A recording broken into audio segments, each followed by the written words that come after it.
Paz, gente, bom dia. Paz, gente, bom dia. Amém. Fazia tempo que eu não subi aqui para ministrar algo da parte de Deus. E confesso que é uma alegria muito grande estar aqui para falar com vocês.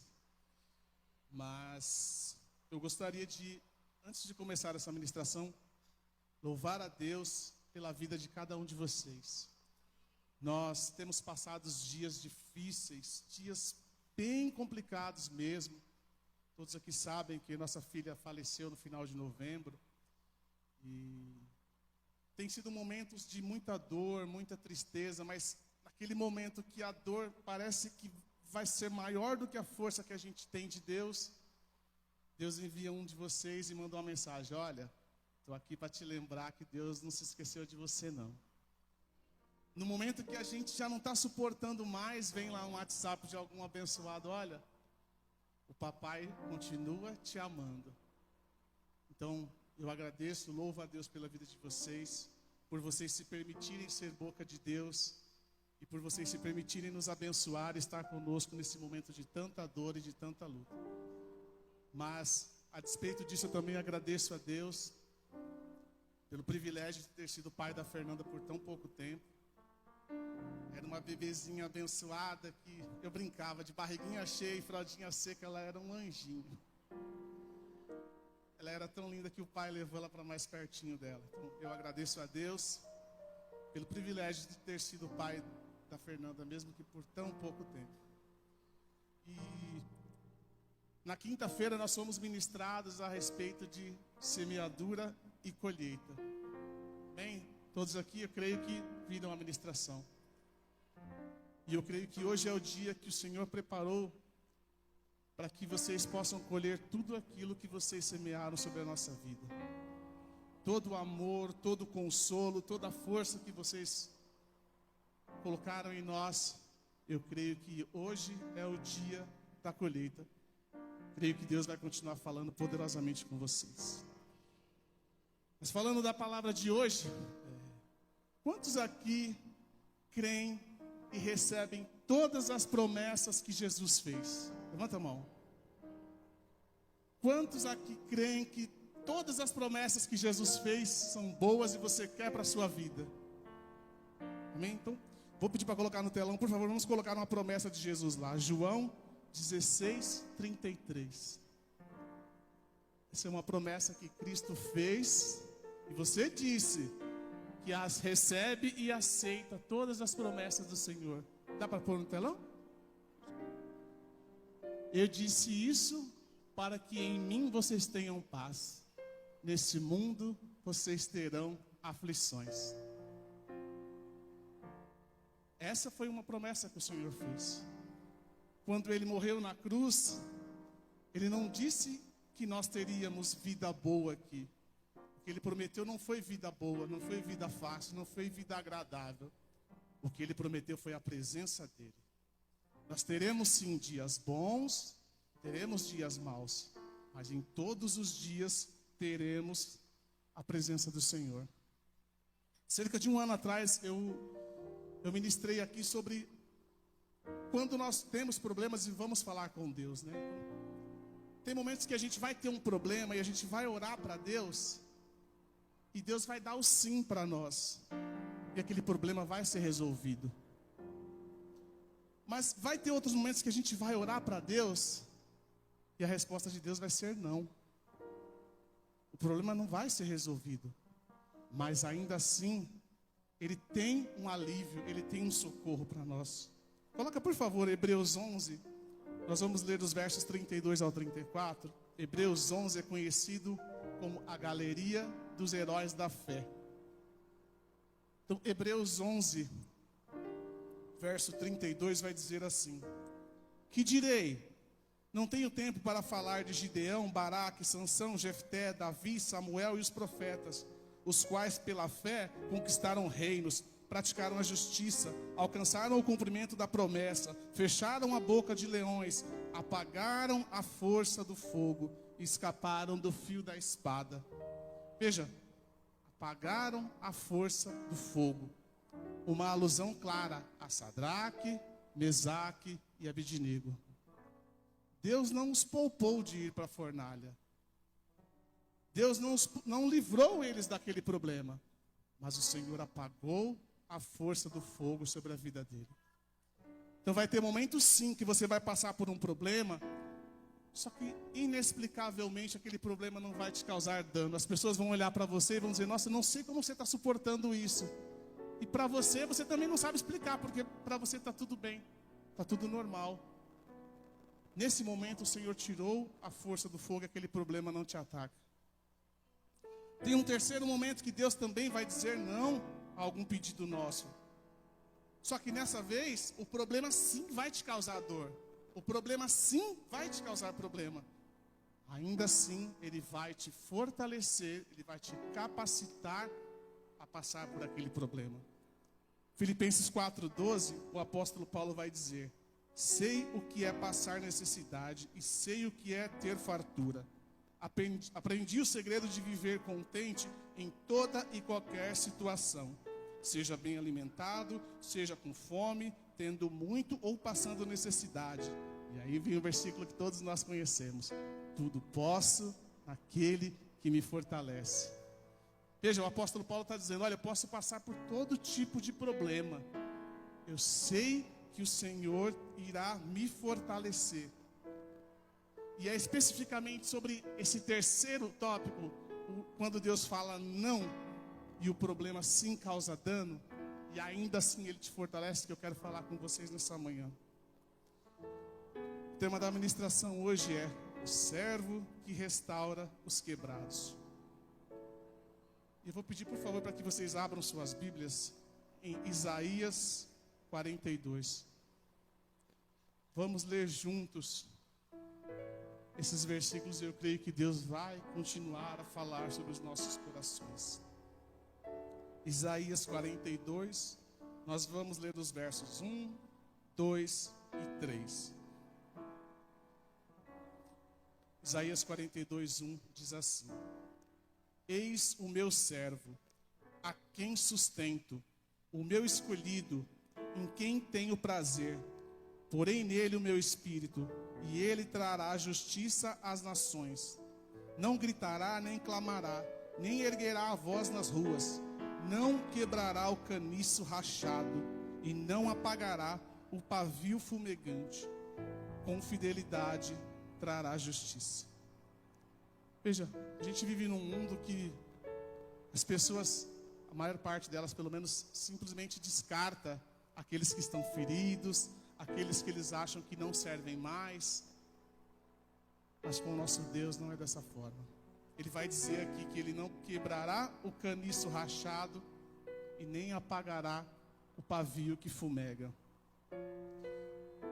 Eu fui ministrado muito por Deus com essa palavra nesses últimos 2 meses. E eu confesso que eu não entendi essa palavra. E Deus falava comigo, Senhor, mas o que significa?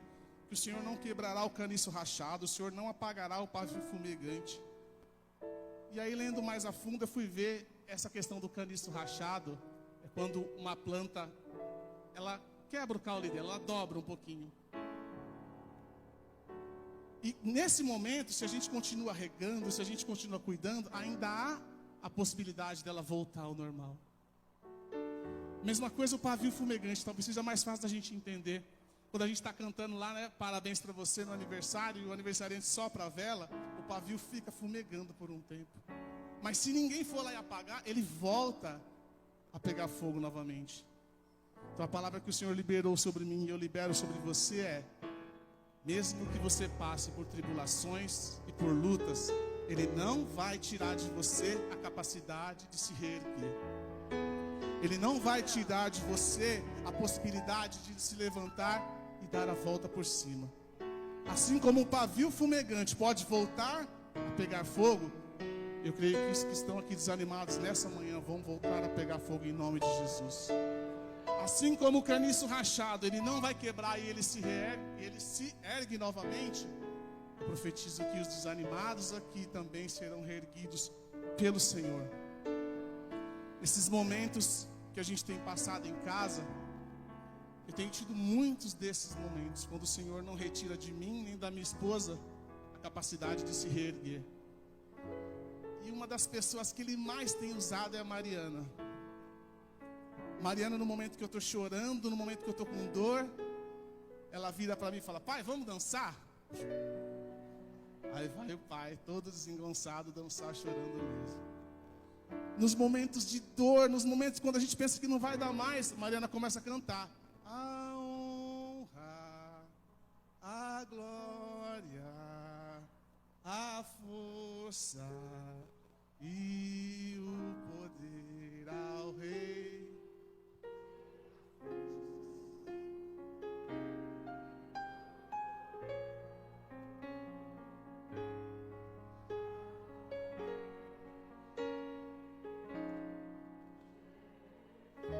Aleluia, Jesus. Nos momentos de maior dor, o Senhor vem e nos trata, vem e nos restaura. Ou em outros momentos, Ele, como eu disse no início, Ele usa um de vocês. Teve uma irmã que me mandou um texto, a gente vai até ler ele no final, mas ele dizia assim: quando você entrar numa batalha, eu vou lutar com você. Quando você entrar num rio, ele não vai te submergir. E ali eu falei: obrigado, Senhor, porque eu creio que em todos os momentos o Senhor está comigo. Mesmo nesses momentos de profunda dor, o Senhor está aqui.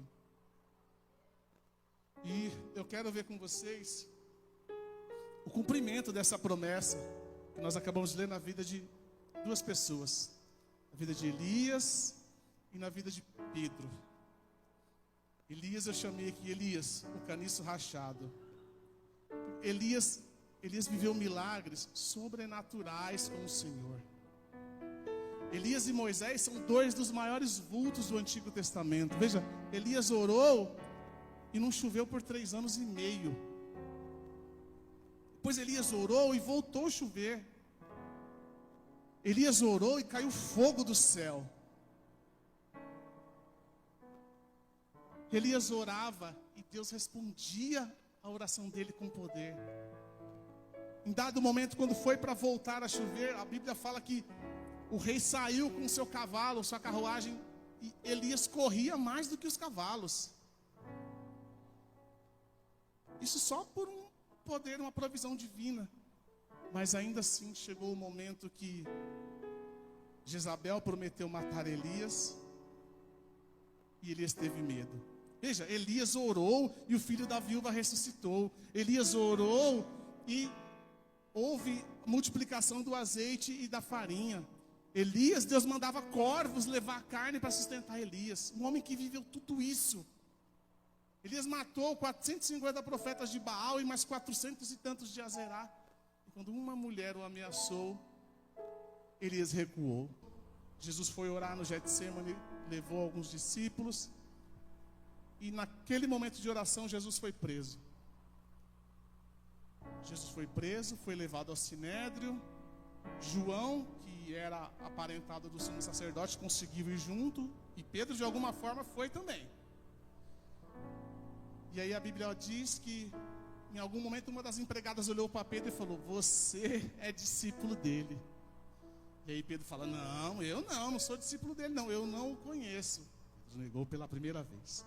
E aí a Bíblia fala que Pedro saiu dali e foi para outro canto.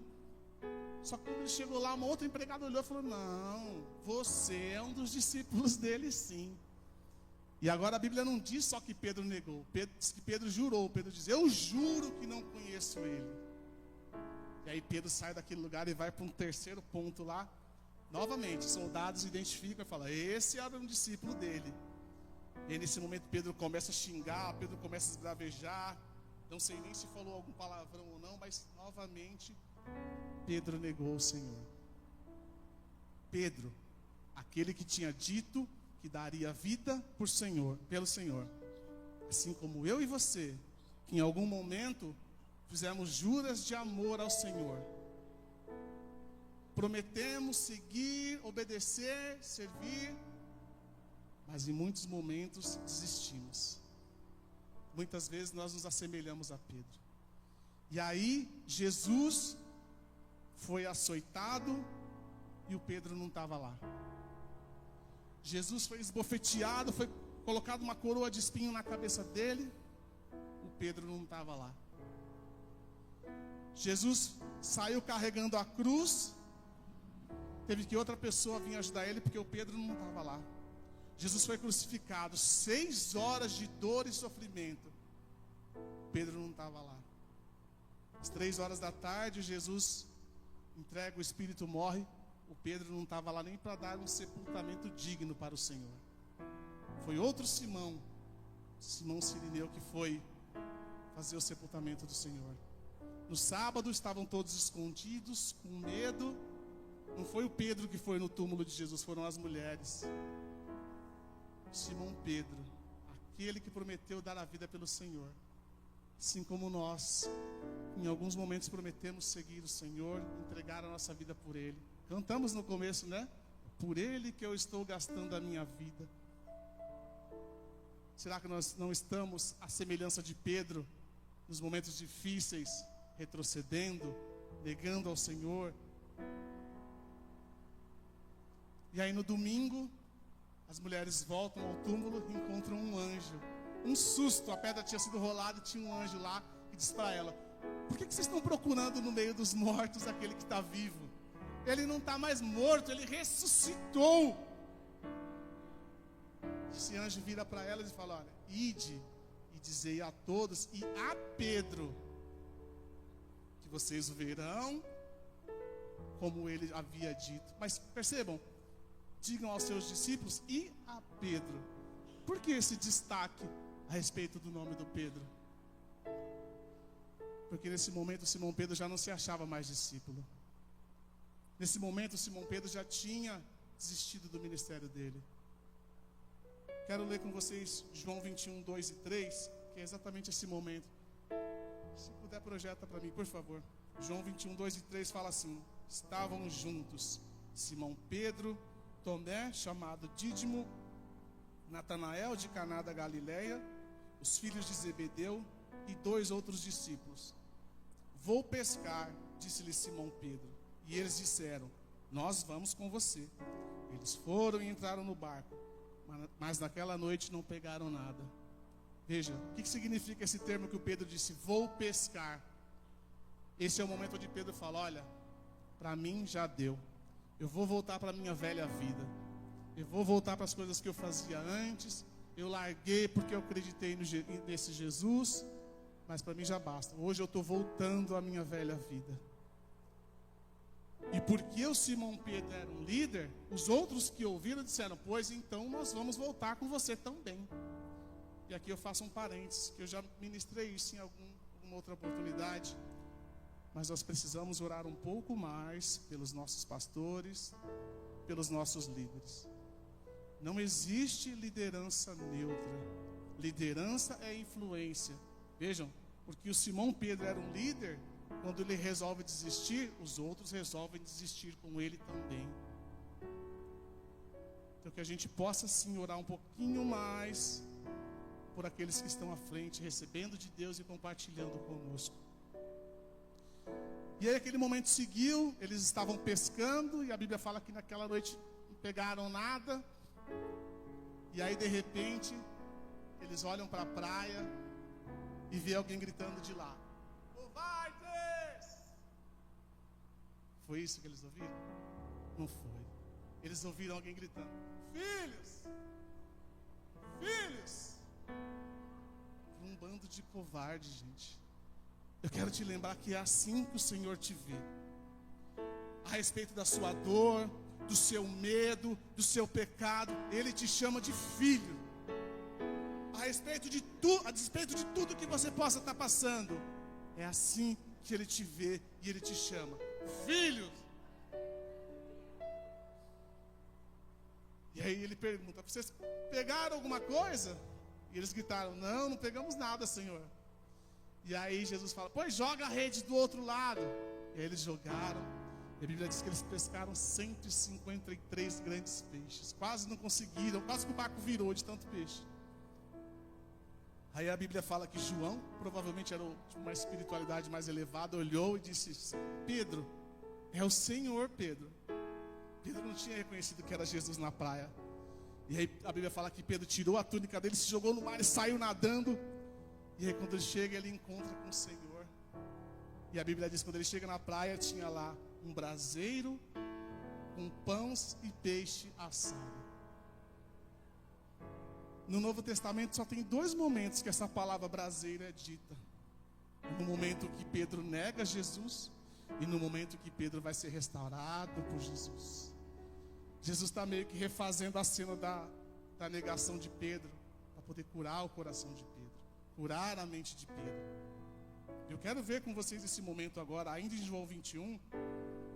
Eu quero ler com vocês os versos 15 e 17.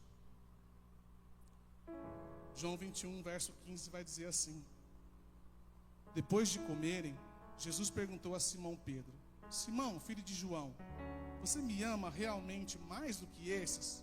Disse ele: sim, Senhor, tu sabes que te amo. Disse Jesus: cuida dos meus cordeiros. Novamente Jesus disse: Simão, filho de João, você realmente me ama? Ele respondeu: sim, Senhor, tu sabes que te amo. Disse Jesus: pastorei as minhas ovelhas. Pela terceira vez ele lhe disse: Simão, filho de João, você me ama? Pedro ficou magoado por Jesus lhe ter perguntado pela terceira vez: você me ama? Ele disse: Senhor, tu sabes de todas as coisas e sabe que eu te amo. Disse-lhe Jesus: cuide das minhas ovelhas. Esse é o momento que o Senhor vem para tratar o coração do Pedro. E como Pedro tinha negado Jesus 3 vezes, as mesmas 3 vezes, o Senhor pergunta: Pedro, você me ama? E é claro que no original, no grego, há uma riqueza nesse texto que no português não é expressada devidamente. Vocês bem sabem, aqui há 2 verbos sendo ditos: o verbo ágape e o verbo filéu. O verbo ágape é aquele amor sacrificial, aquele amor que você dá a sua vida pelo outro. E o filéu é aquele: eu gosto de você, te considero. E uma vez eu vi o Hernandes Dias Lopes meio que encenando esse diálogo. Eu vou tentar reproduzir ele aqui, creio que vai nos elucidar ainda mais o nosso entendimento. Na primeira pergunta, Jesus vira para Pedro e fala: Petros, agapas-me, ou seja, você me ama com amor ágape, com amor sacrificial, você está pronto para dar a sua vida por mim? E aí Pedro responde: Senhor, amor ágape eu não tenho, não estou pronto para dar minha vida pelo Senhor não. E ele responde com o verbo filial, ele responde: filose. Na segunda vez Jesus insiste na pergunta. Jesus fala: Petros, agapas-me, como dizendo: Pedro, você disse que daria a vida por mim. Você esqueceu disso? Esqueceu da sua promessa? Novamente, Pedro abaixa a cabeça e fala: Senhor, amor ágape eu não tenho, eu apenas gosto do Senhor. Respondeu de novo: filose. Só que na terceira pergunta, Jesus muda o verbo, Jesus muda a pergunta. E foi isso que entristeceu o coração de Pedro. Na terceira pergunta, Jesus vira e fala: Petros, fileis-me. Pelo menos você gosta de mim, você me considera? Pedro ficou triste e de novo respondeu: filos.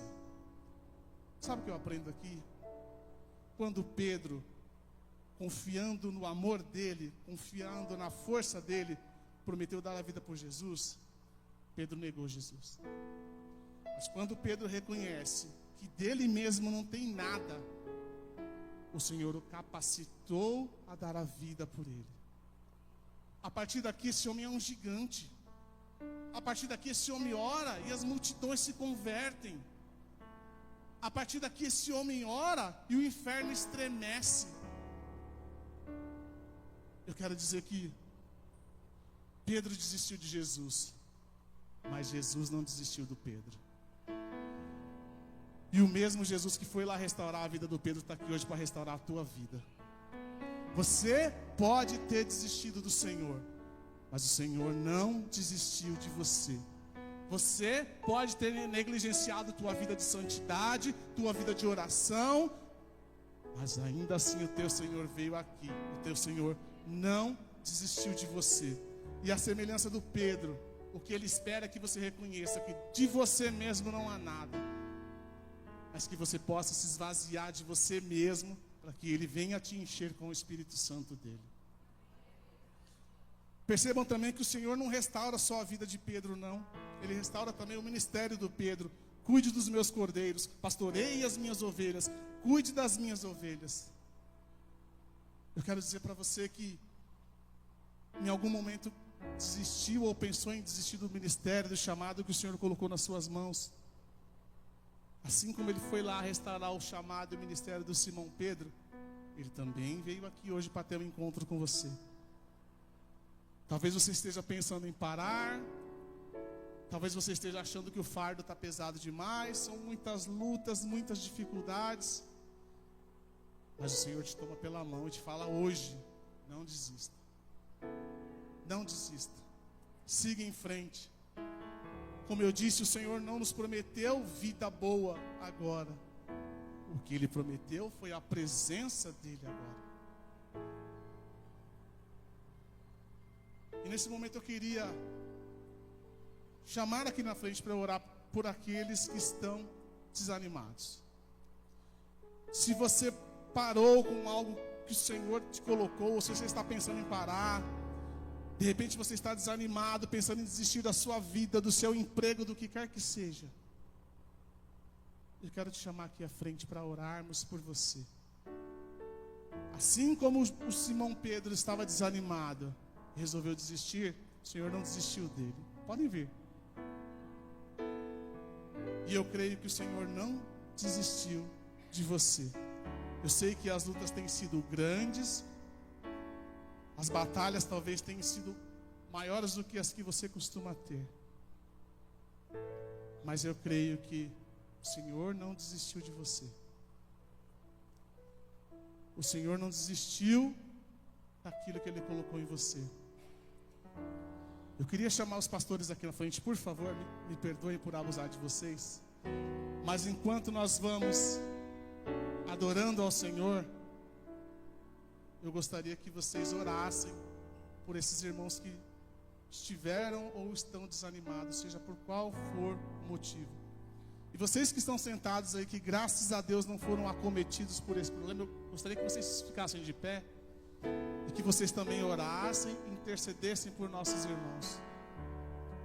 Quando você resolve desistir de algo, não é sinal de fraqueza. É sinal que você está olhando para a luta e está vendo aquela luta tão grande e não está vendo saída mais. E hoje o Senhor vem para mudar a tua visão, mudar o foco. Tire os olhos do problema e coloque os olhos em Jesus. E você vai ver que não há nada maior que Ele. E eu tenho uma palavra para você que esteve ou está desanimado. Ou melhor, o teu papai tem uma palavra para você. Coloca por favor Salmo 23, 4 na tela, se for possível. Davi era um homem segundo o coração de Deus, e não à toa ele escrevia salmos como ele escreveu. Veja, ele vai dizer: mesmo que eu ande por um vale de densas trevas, ou na versão mais clássica, pelo vale da sombra da morte, eu ficarei amedrontado porque eu estou sozinho. Foi isso que ele escreveu? Não. Vamos ler junto o que ele escreveu?